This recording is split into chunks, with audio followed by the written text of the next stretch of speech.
Allahumma rzuqni rizqan halalan thayyiban mubarakan.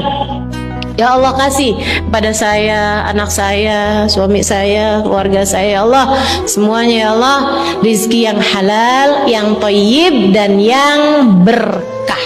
Yang berkah tuh yang kayak gimana? Yang bisa selalu membawa kebaikan.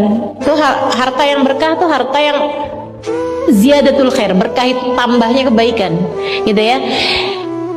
Kesehatannya dia pakai buat kebaikan-kebaikan.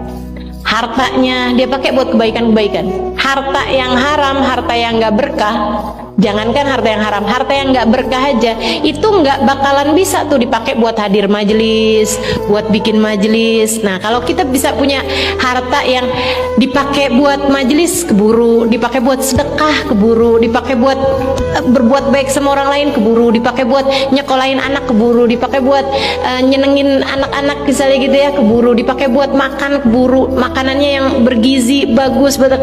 Itu berarti hartanya adalah harta yang berkah.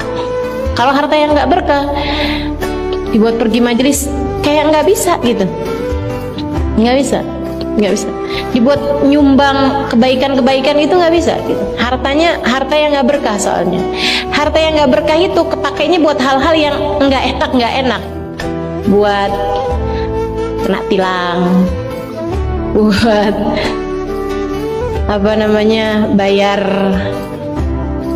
apaan lah, kena apa gitu kan ya, terus mesti bayar gitu kan. Itu yang gak enak-enak tuh, dibawa pergi ke rumah sakit karena agak nabrak gitu misalnya, buat bayar ganti rugi ini, ganti rugi itu. Pokoknya gak enak gitu, ngeluarin duitnya tuh gak enak. Tapi kalau harta berkah, ngeluarin duitnya tuh enak gitu, ngeluarin duitnya tuh sambil senyum. Kalau yang itu harta yang gak berkah, ngeluarin duitnya sambil kesel gitu. Nah itu, mudah-mudahan Allah SWT karuniakan senantiasa kepada kita rizqan halalan thayyiban mubarakan, min ghairi ta'abin wala masyaqqatin wala hisabin wala adab, birahmatika ya arhamar rahimin. Harta yang gak bawa kepada kelelahan, harta yang gak bawa kepada kehancuran, harta yang gak bawa kepada hisab di akhirat, dan harta yang gak bawa ke kita kepada adab di akhirat nanti. Nah itu doa kita terhadap urusan harta ya, birahmatika ya arhamar rahimin.